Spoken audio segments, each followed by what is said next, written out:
जय हिंद। इस वीडियो में हम बात करेंगे लार ग्रंथियों के बारे में। मुख में ग्रहण किए गए भोजन के पाचन में लार ग्रंथियों की क्या भूमिका होती है, उनसे स्रावित होने वाले लार में किस प्रकार के तत्व पाए जाते हैं और वो क्या कार्य करते हैं। तो देखें, लार ग्रंथि आपके स्क्रीन पर जो चित्र है उसमें 3 प्रकार की लार ग्रंथियां दिखाई गई हैं।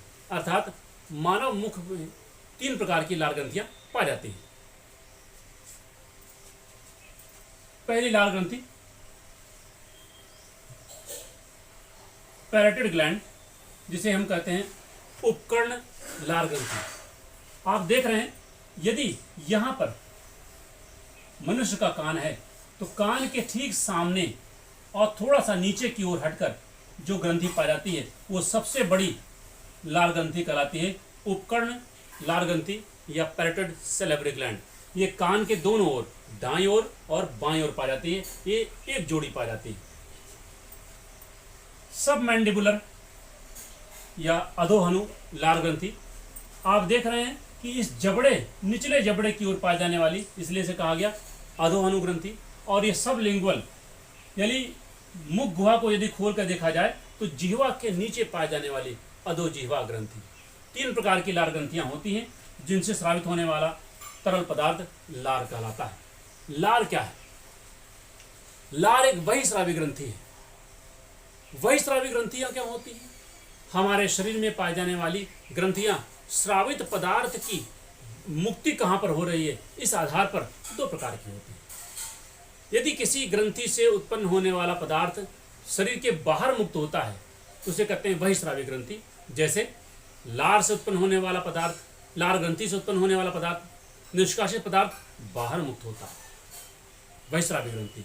दुग्ध ग्रंथि, उसका दूध भी बाहर निकलता है। पसीने की ग्रंथि, ये सभी ग्रंथियां बहिस्रावी ग्रंथियां होती हैं। परंतु यदि लार ग्रंथि के अतिरिक्त अन्य ग्रंथियां भी ऐसी हैं जिनसे उत्पन्न होने वाला अर्थात मुक्त होने वाला तरल पदार्थ शरीर के अंदर ही रहता है, उसे कहते हैं अंतःस्रावी ग्रंथि। जैसे विभिन्न प्रकार की हार्मोन की ग्रंथियां अंतःस्रावी ग्रंथियां होती हैं। अर्थात लार क्या है? एक बहिस्रावी ग्रंथि है जिससे मुक्त होने वाला पदार्थ बाहर, शरीर के बाहर मुक्त हो सकता है, स्रावित हो सकता है। ये मुख में पाई जाने वाली बहिस्रावी ग्रंथियां हैं जिनसे मुख गुहा में लार नामक एंजाइम युक्त जलीय पाचक रस का स्रावण होता है।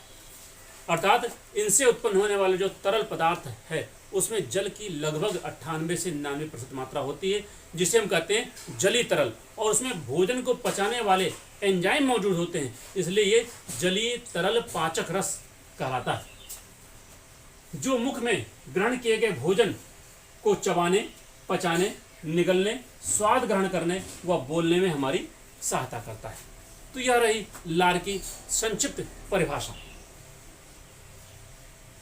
देखिए कार्य क्या है, लार में कौन कौन से तत्व पाए जाते हैं, इसका रासायनिक संयोजन क्या है। आइए देखें। लार में विभिन्न प्रकार के तत्व पाए जाते हैं जिनकी विभिन्न प्रकार की भूमिका होती है। जैसा कि मैंने पहले बताया, लार का लगभग 98 से 99% भाग जल होता है, इसलिए इसे हम जलीय तरल कहते हैं। शेष 1 से 2% भाग में विभिन्न प्रकार के रासायनिक तत्व पाए जाते हैं, जैसे अनेकों प्रकार के electrolyte, sodium, potassium, calcium, magnesium, bicarbonate, chloride, fluoride, thiocyanate, hydrogen phosphate आदि। दूसरा पदार्थ नाइट्रोजन युक्त पदार्थ, जैसे प्रोलीन रिच प्रोटीन, अर्थात ऐसे प्रोटीन जिसमें प्रोलीन नामक अमीनो अम्ल की मात्रा अधिक पाई जाती है। इम्यूनोग्लोबिन, यह एक रक्षात्मक प्रोटीन है। एंजाइम टाइलिन अथवा सैलिवरी एमाइलेज। आप यह जान लें कि जितने भी शरीर में रासायनिक क्रियाएं होती हैं उन सभी क्रियाओं की दर का नियंत्रण विभिन्न प्रकार के एंजाइम के द्वारा होता है। और सभी प्रकार के एंजाइम प्रोटीन के होते हैं, प्रोटीन के बने होते हैं। और प्रोटीन नाइट्रोजन युक्त पदार्थ है। तो टाइलिन अथवा सैलिवरी एमाइलेज नामक enzyme mucin, histatin, cystatin, defensin, statherin, lactoperoxidase, lysozyme, lactoferrin, immunoglobins याद पाए जाते हैं। इसके अतिरिक्त यूरिया और अमोनिया के भी सूक्ष्म मात्रा पाई जाती है। लार में थायोसानेट नामक कण भी उपस्थित होता है जो भोजन में तथा मुख में उपस्थित हानिकारक जीवाणुओं तथा अन्य सूक्ष्म जीवियों को नष्ट करने का कार्य करता है। लार का पीएच मान किसी भी तरल पदार्थ की अम्लीयता अथवा क्षारीयता को मापने के लिए जिस पैमाने का उपयोग किया जाता है उसे कहते हैं पीएच मान। तो लार का पीएच मान सामान्यतः 6.2 से लेकर 7.6 तक वैरी करता है, परंतु इसका औसत मान 6.7 ही होता है। सामान्य दशा में पीएच मान 6.3 से कम नहीं होता। अतः लार मुखीय पीएच मान को सदैव उदासीन बनाए रखने का कार्य करता है, जिसका मान 6.7 से लेकर 7.3 तक होता है। ये औसत मान है जिसके कारण लार लगभग उदासीन माना जाता है। आइए लार ग्रंथियों की बात करें। लार ग्रंथियों के प्रकार, जैसा कि मैंने पहली स्लाइड में ही बताया था कि हमारे शरीर में यानी मानव मुख में 3 प्रकार की लार ग्रंथियां पाई जाती हैं। उपकर्ण लार ग्रंथि, पैरोटिड सैलिवरी ग्लैंड, अधोहनु लार ग्रंथि, सबमैंडिबुलर सैलिवरी ग्लैंड और अधोजिह्वा लार ग्रंथि, सबलिंगुअल सैलिवरी ग्लैंड। इन तीनों ग्रंथियों से स्रावित होने वाला तरल पदार्थ लार कहलाता है। पैरोटिड ग्लैंड, उपकर्ण लार ग्रंथि, यदि इसे हम कान की स्थिति यह माने तो कान के ठीक सामने तथा थोड़ा सा नीचे पाई जाने वाली जो लार ग्रंथि है वह है उपकर्ण ग्रंथि। दाएं और बाएं दोनों कान के पास पाई जाती हैं, अर्थात यह एक जोड़ी होती है और सबसे बड़ी लार ग्रंथि होती हैं। ये सबसे बड़ी लार ग्रंथियां पाई जाती हैं। सबमैंडिबुलर ग्लैंड, अधोहनु ग्रंथि, इसकी स्थिति क्या होती है? देखें, यह निचले जबड़े, इस निचले जबड़े के पास पाई जाने वाली ग्रंथि होती है। यह छोटी होती है परंतु सबसे अधिक महत्वपूर्ण होती है।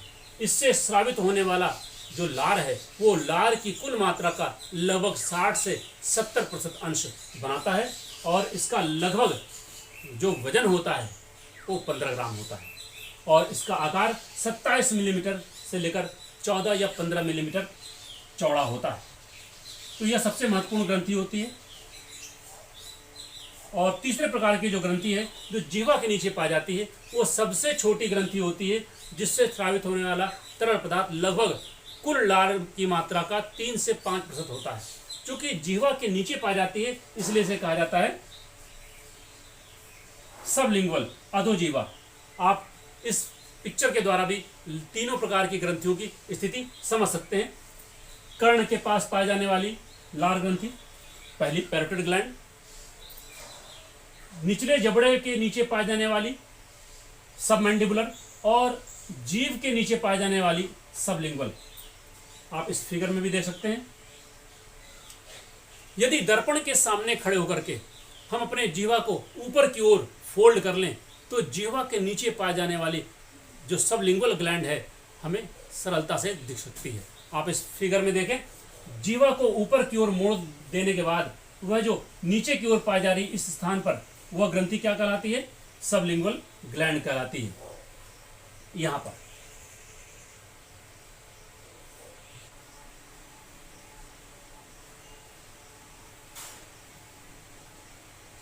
हम बात करते हैं लार के कार्य।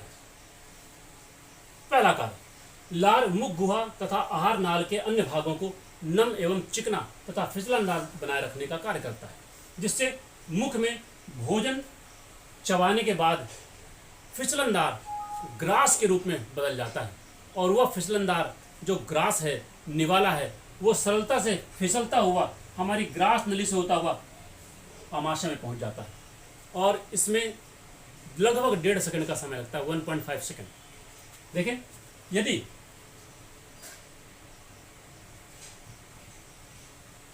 यह हमारे मुखी चित्र है और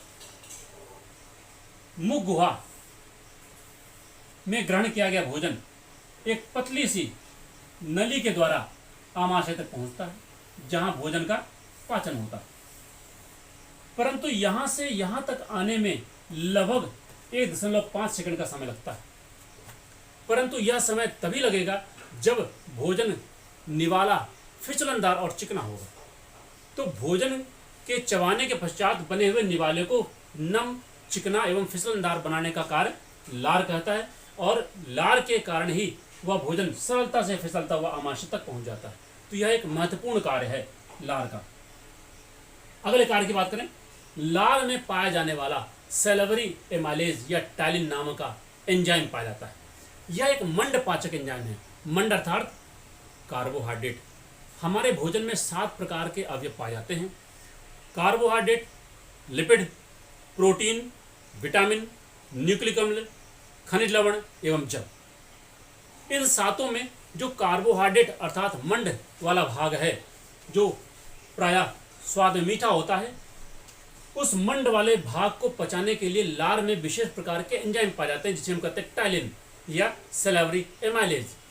यह भोजन में उपस्थित मंड के लगभग 40 से लेकर 60% अंश को पाचन कर देती है मुख गुहा में ही, और मुख्य रूप से माल्टोज नाम के कार्बोहाइड्रेट को ग्लूकोज नामक अवयव में तोड़ देती है। और आप जानते हैं ग्लूकोज का स्वाद मीठा होता है, इसलिए रोटी को जब हम अधिक देर तक चबाते हैं तो वह स्वाद में हल्की मीठी लगती है। कारण उसमें पाया जाने वाला जो माल्टोज है वह विखंडित होकर ग्लूकोज में बदल जाता है, और वह ग्लूकोज हमें स्वाद में मीठा लगता है।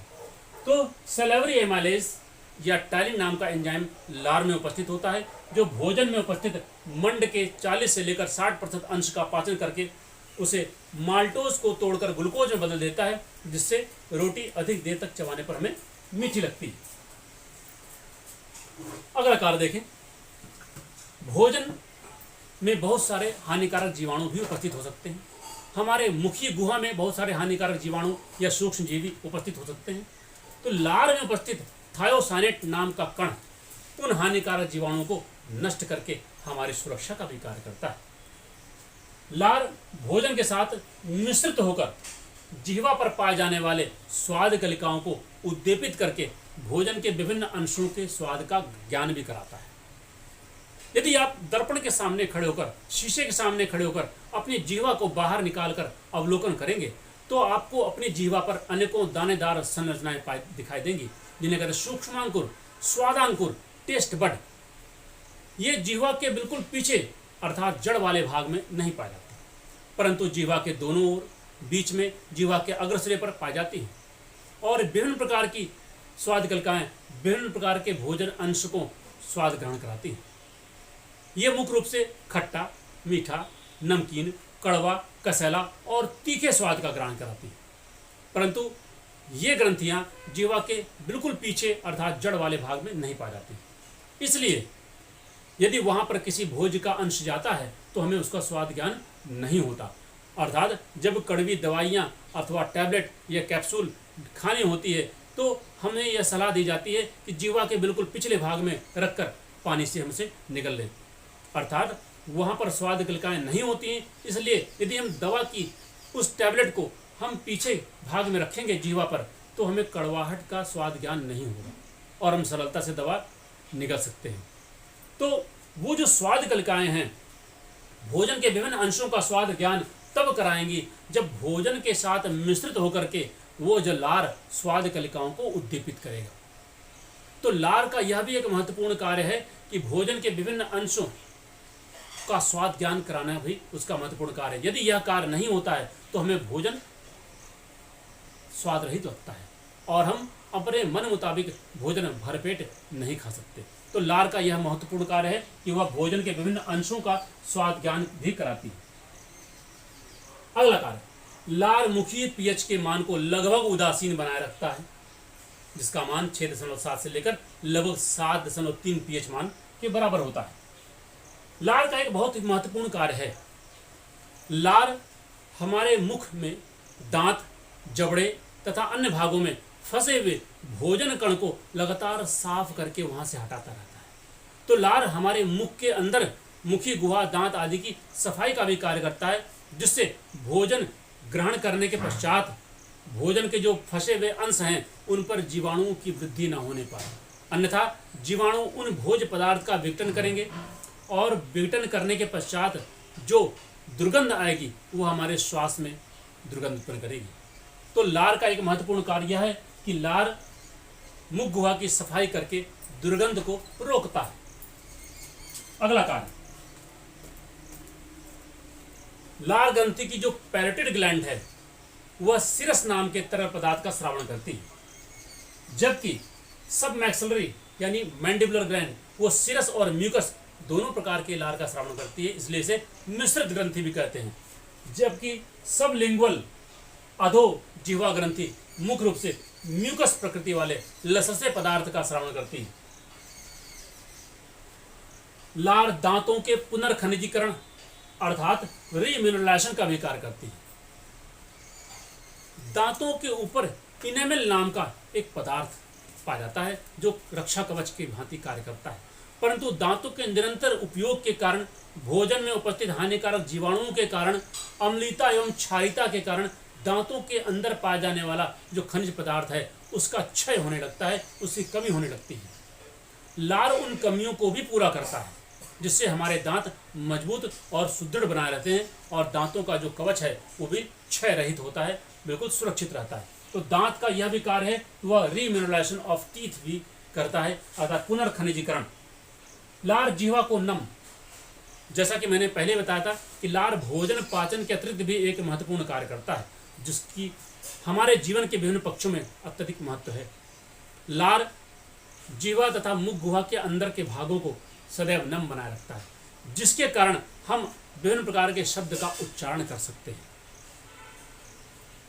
इसका यह कार्य पाचन क्रिया से इतर है, भिन्न है। जीवा के सूखे होने पर हम बहुत सारे शब्दों का उच्चारण नहीं कर सकते, अर्थात लार हमें बोलने में भी सहायता प्रदान करते हैं। लुब्रिकेटिंग इफेक्ट, जैसा कि पहले ही चर्चा हो चुकी है कि लार मुख गुहा में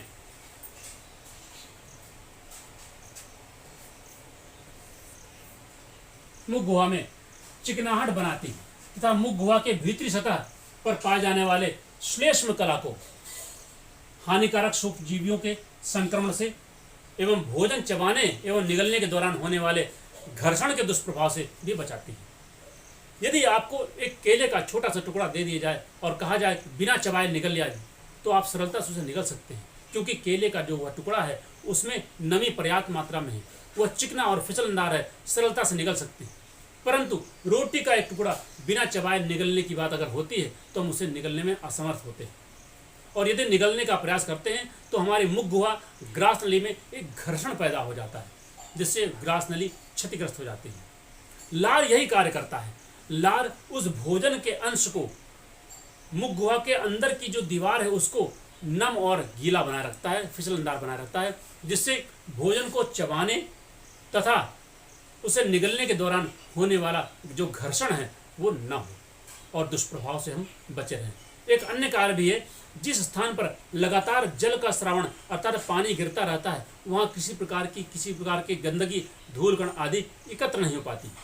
उसी प्रकार से निरंतर स्रावित होने वाला लार हमारे मुख में हानिकारक जीवाणुओं को स्थिर रह करके अपने विघटनकारी कार्य को करने नहीं देता।